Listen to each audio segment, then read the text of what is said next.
Hey everybody, welcome to a brand new episode of the Civil Canadians. I'm Scotty V and I'm here with good old King Kansas. How you doing? Scotty, I'm feeling good today. I think it's the first time in a long time that I think we maybe were well rested. You look well rested, like we're a little bit gibberish last episode there. I don't know, I think the Terminator did terminate my brain. That was for sure. And no, we didn't go see the thing because I'm telling you right now with our work schedules, we were, well, especially this guy, I'm like a century old. I didn't have the energy to go. I told this guy, Scotty, King's not going. He's retiring. Yeah. Permanently almost, right? But like always, guys, in the world of movie entertainment and TV talk, your Civil Canadians are here to go over some of the topics that kind of came across the drawing board and our board, anyways, pretty much to see what we want to discuss. So, Scotty, a couple interesting topics this week, Yes. So the first one I wanted us to talk about, which is more down your alley, because you did convince me to buy the damn Blu-ray when it came out later. I didn't see it in theaters. I was one of the guys who goes, I'm not going to watch a cartoon in the theaters here. Right. What am I talking about, Scotty? He's talking about Spider-Verse 2. Yes. So the Sony officially announced the sequel coming out April 8th, 2022.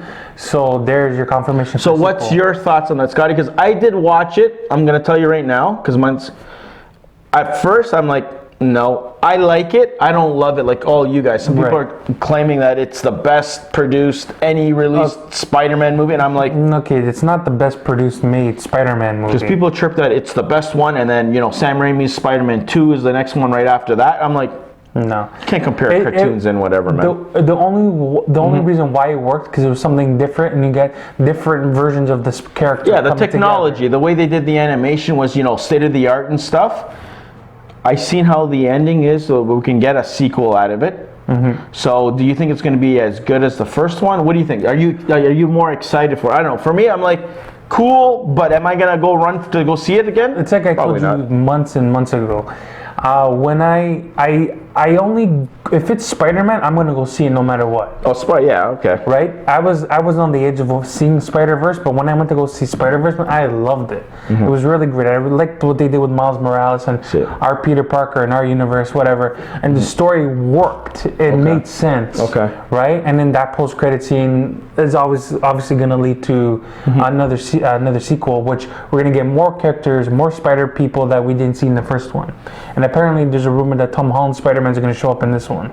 So if that is true, I don't know. If that is true, I'm excited for all this new deal will allow. But is he going to be live action or is he going to be animated? He's just going to voice it. He's it's not going to be a mixture of the two, right? No. He's just going to voice the Spider-Man. That's why I see Tom Holland's Spider-Man working in that movie, in that cartoon. Well, you never know, because if they do something like that, then maybe they'll do the whole, like we were talking about last episode of Venom and Spider-Man colliding and crossing, maybe, if that's going to open the doorway. Right, with that new Spider-Man deal allows Tom Holland to show up in his cartoon version of himself.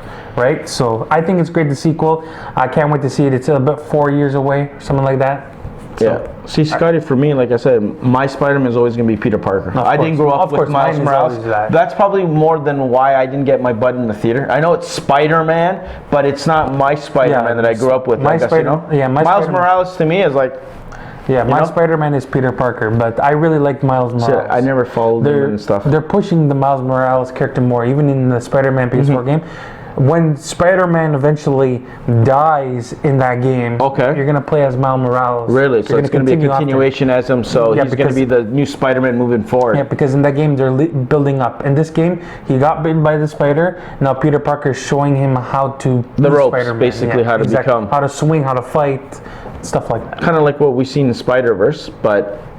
Peter Parker will never go away, but at the same time, they kind of want to phase him out a little bit, just put him on the back burner. So maybe keep him like a mentor role kind of thing? Exactly, like how Iron Man was to Spider-Man in the MCU. The exact same thing. I don't know. I'm not super crazy. Scotty, I love it. Can't wait. 3 years for it. 3 years. Yeah, because it's almost 20. Wow, 3 years is flying. Anyways, guys, you guys let us know what you thought. Your thoughts on the whole...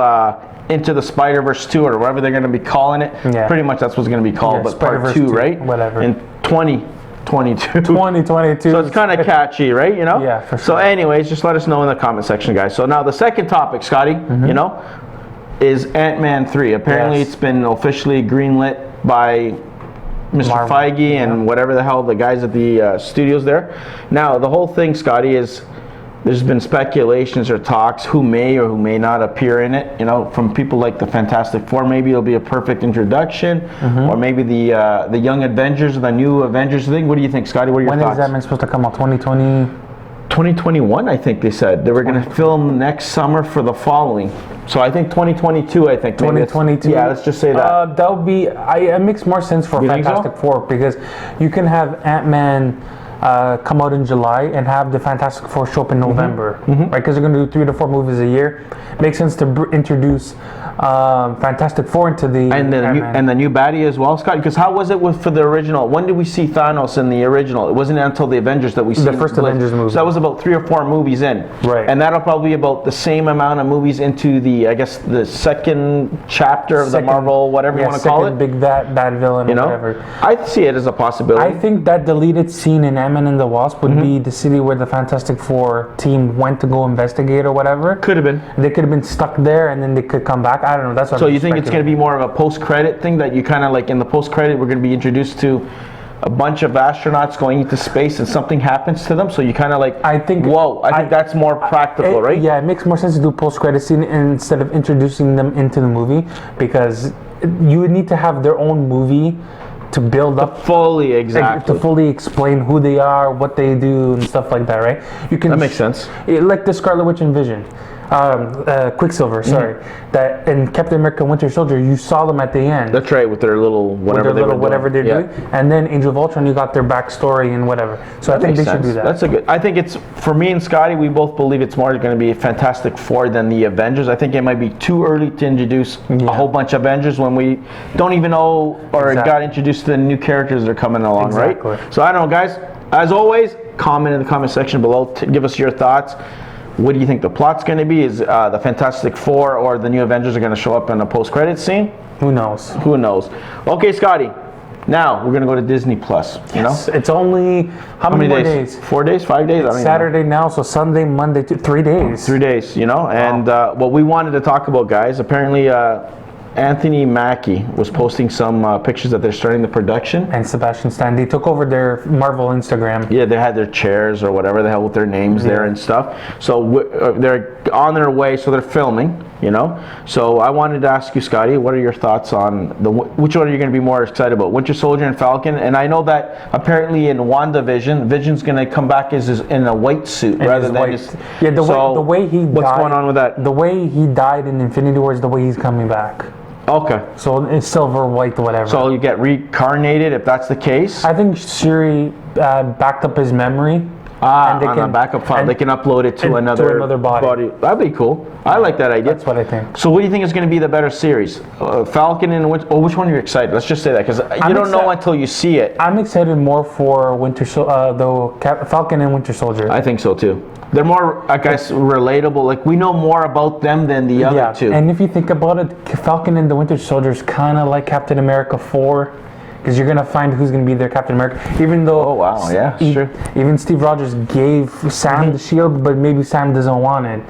Right? So then maybe they're going to introduce another Captain America? And apparently Sharon Carter is going to be in the movie. Really? And she's going to have a relationship with Bucky because they have that common thing. Oh, Captain America as being the person that the common interest, if you want to call it that. Common interest that they know Steve, they've been... So she's going to get close to him because of him being close to Captain America. That could be, I can see something happening there, and you can keep her around, and then if Captain America does come out later, it's going to kind of be a weird, awkward situation, right? If you watch the first Captain America movie, when he was talking to that scientist, he's like, it's not about being a good soldier, it's about being a good man, right? And that's why Captain America gave Falcon the shield and not Bucky. Yeah, that's true. Yeah, because don't forget, Bucky did a lot of crazy stuff as a Winter Soldier. He killed people. He killed Tony Stark's parents. Like, could you imagine Cap? Like, realistically, could Cap give the shield to Bucky when the whole entire world? Well, we know, anyways, that. We know that he killed Tony Stark's parents. Yeah, and he killed a whole bunch of people. He changed history, and it made more sense to give it to Falcon because for Hydra, his connection to Hydra and all Falcon's that, right? Falcon's clean. He worked for the U.S. government, and that's that. Yeah, he was a good soldier. So technically, it should be called Falcon and the Winter Soldier / Captain America 4. Or Bucky Falcon, and the next Captain America, right? Yeah, definitely. That's the only thing I can think of. But Wanda Vision and whatever, I'm excited because I want to see how that's going to relate to Doctor Strange. Yeah, this is how I would rank it. I'm most excited for Falcon and the Winter Soldier. Okay. And then I would put What If, and then when What If's a cartoon? It's a cartoon. Right? You It's still like think it's going to be interesting? It's What If. It's a What If scenario of the Have you ever read the comic books? What If? Like I had a few, whatever. I've never read, but. Some are hit and miss, but like anything, maybe with this whole animation, because the animation looked cool. We got a sneak peek, right? So maybe they'll be able to, grab some of the characters. The least voice actors. We need the actors. All the voice actors are coming back. Thank God. The only thing I'm least excited for is, for some reason, it's Loki. I'm not really into that. We haven't been. It hasn't revealed a lot to whatever. But it's gonna probably be amazing, Scotty. Loki, and WandaVision are gonna connect to Doctor Strange.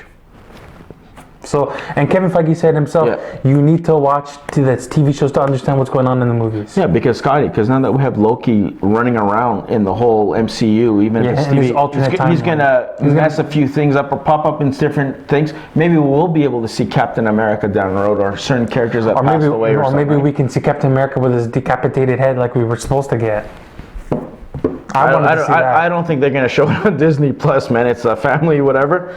Maybe in the movies, show the head without the blood and guts. Like Thanos' head, when they chop it off, they'll do something like that. If they do something like that, I could see that happen. But I don't know. Kids might be having nightmares for that. Anyways, guys, let us know in the comment sections. What do you think? What Disney Plus? Are you more excited for the Winter Soldier and Falcon, or WandaVision with Vision and Scarlet Witch? Which one do you think? And do you buy Kevin Feige's thing that you have to watch in order to know what's going on in the future? It just makes sense. Yeah, I agree with him. So just let us know in the comment section. And to give money to Disney. Exactly. Okay, Scotty. The final topic before we go to our main topic is this whole Avengers Endgame Oscar talk, Scotty. Apparently, Disney wants to push forward with the cast, and they have every right to. So what do you think? How are they going to do it? Are they going to do it ensemble? I don't know how the hell the Oscars exact. So whatever. They put the names into consideration. So they put Robert Downey Jr., Chris Evans. Even though he said I don't want to, but they're going to put them individually. They still put them in there. But how do you determine, Scotty, who's supporting, who's a normal actor? Because they all have pretty much almost the same screen time. So basically what they do is they put in a category for main actors and supporting, or main characters and then supporting characters, right? And then they put the names on the list and they submit it to the Oscars or Hollywood, whatever, and then they decide if they could be up for nominated or whatever. Because there's only, 5 spots in those categories. Yeah. The big picture is 10. So basically all the men got nominated except for a few, and most of the women except for a few. So basically almost the whole cast. Almost the whole cast, but not the whole cast. See, I would have thought they would just, just for picture of the year. Yeah, they did. They did a picture of the year, a couple of actors, visual effects, I think, and they did a couple of. Yeah, well, the normal stuff that you would think for a movie like that, right? Which they should win. If they don't win for at least one of those, then I don't know what's going on. See, for me, Scotty, it almost defeats the purpose, because if you have Chris Evans and Robert Downey Jr. in the same category, only one's gonna win. Yeah. See, I would have just picked maybe your best two. Like, even if it's male and female, so at least you could say there's even on both sides. Yeah. You would put one in the main whatever, you would put one in supporting, and same with the female actresses. So at least there's a 50-50 chance, because you can still have Chris Evans win and Mr. Robert Downey Jr. I don't know. To me, I think after he says he didn't want it, and you're shoving it on him, he doesn't want that attention, obviously. This list is just consideration, and the board's going to choose who they want. See, I don't know. Maybe that's the way they're saying a thank you to Robert Downey Jr. for what he did for the MCU. So it's kind of to get acknowledged for his work, right? Even though he didn't want to be pushed for it, but they're still going to do it anyways. He was just being modest, pretty much. But I would want to be nominated if that's the whole you're going after or not. Because you imagine if he wins an Oscar, anything he touches is going to be like $1 trillion. They'll get paid for it. We should be doing $1 trillion this way, Marvel. But anyways, guys, you guys let us know. You think Disney was right to kind of like push the whole entire cast and see if they can, hit and miss or grab an Oscar, potential? Or do you think, me personally, that they should have just stuck with Endgame was for Best Picture and all that special effects stuff? Let us know. Let us know in the comment section. Okay, Scotty, it is time for the main topic of our episode, and it's a doozy. I couldn't believe what I heard. Explain to the people. Okay, so basically, guys, we got 2 actors' names that popped up all of a sudden. Well, not all of a sudden, but a few days ago. Midweek. Apparently, Colin Farrell's name came up to be up for the role for the Penguin. And we also got Andy Serkis, our buddy, for his role for Alfred. So Scotty, Yes. are you excited? What are your thoughts, man? Okay, so for Andy Serkis as Alfred, I see him as an Alfred. Oh, he's a bat, and he has the accent already. And I hope they don't make him just a butler. I hope action. He kicks butt. I hope he does what they did with Gotham. He fights and he kicks ass. Yeah. If he's like that, then I'll be happy for that. Now for what's the other guy's name? Colin Farrell as the Penguin. That was a shock because I kind of had my mind set already on Jonah Hill on the Penguin because he looks like the Penguin. But if they do like a physical appearance you're talking about, that's what. But if they do the Penguin as like a stylish sort of like a rich aristocrat, and then they kind of like scarring on his face or something to make him a little bit off a little. What they should do is if is Batman going to be really established already? Like a few years in? I think he's going to be in his early 20s. I think that's what they're going to do. So he's just starting off, and that's I think where Alfred is going to be, like you said, he's training him to how to become a better superhero. So what they can do is maybe Penguin can be one of his first major villains he fights, and then that's how Penguin can get the eyeglass and the scars and something stuff like happens to him, like he'll be corrupt and stuff, and working with the politicians. I don't see Collins as the classic Penguin like Danny DeVito. No, it'll be a different take. It's gonna be a more modern take of the character. I think so. I think it's the cast they already assembled for this movie. If this thing doesn't win an Oscar, I don't know what's gonna win. I know they got the actors who can act in this thing, and I think that's what Matt Reeves did. He wanted a good cast, because if he's going for a sophisticated, very intelligent kind of Batman detective style film. And the thing is, it's perfect that he hired Andy Serkis because he can be their special effects if they ever want to do Clayface. Motion capture and all that. It's perfect because he worked with him for Planet He's of the a method actor. Right? He's a good method actor that he can capture so many different expressions with his face alone, and he's funny. He's a funny guy, so I can see him kind of like taking little jabs at young Bruce there. Like this, Andy Serkis, if he wanted to do more of the motion capture, like I said, with Clayface, they can do Man-Bat or whatever CGI characters. Batman. Killer Croc. Exactly. Keep on going down the line. That'd be crazy. Because the Killer Croc we got in Suicide Squad was some weird ass guy that liked to watch BET TV. It was like, Scotty, a worse version than the Amazing Spider-Man Lizard. Oh yeah, definitely. That's what it reminded me of, and I'm like, that's all you gave us? Yeah. But I don't know if they'll revisit that in Suicide Squad or whatever, and they'll make him better, because with James Gunn, he's gonna go big. Yeah, because in the Batman games, he was like a very he's monstrous, man. He was a big monster. You don't want to fight that guy. And then as the games went on, he evolved into like this giant lizard. That's stupid. That game, that final version of Killer Croc was different. Okay, then what it started off with. Yeah. So if they do something Arkham style, which they're kind of leaning towards the Arkham games, the way the style is, I'm happy for it. I'm fine. Scott, I think it's going to be my only concern is I don't want Matt Reeves' Batman to be similar to Christian Bale's. No. I want it to be totally different. I think it will, Scott, just because based on the actors that are hiring around them. Yeah. It's going to be one of those whodunit, like mystery, crime-solving mystery kind of type movies. If they can blend in Tim Burton's Batman and Christopher Nolan's Batman, blend them in together, and with the Arkham games, it can work. It might. I think there's something there, yeah. So I would say Christian Bale's technology with the dark grittiness of Tim Burton and some of the brutalness of the game. I'll match them up. Sort of like what they were going to do with Ben Affleck until they screwed him over. Yeah, and at the same time, Scotty, if Pattinson is supposed to be a smart, intelligent person, it will make sense to see him build his weapons instead of saying, oh, look, here's a boomerang, here's this. They kind of show you inventing and using and perfecting with Alfred's help.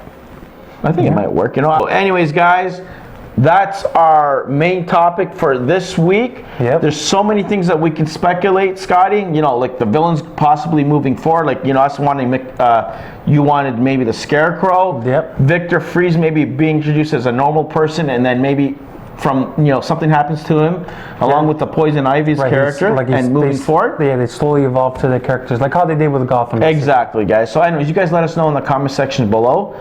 Tell us your thoughts. Are you excited about this possible casting of Colin Farrell as the Penguin? You can relax. It's kind of like when we got Heath Ledger as the Joker, and everybody's like, oh my God, this actor is... Trust me, Colin Farrell is an amazing actor. He can immerse himself in so many different roles, and I think he's going to be a great Penguin, and he's going to prove us all wrong. Scotty? Exactly.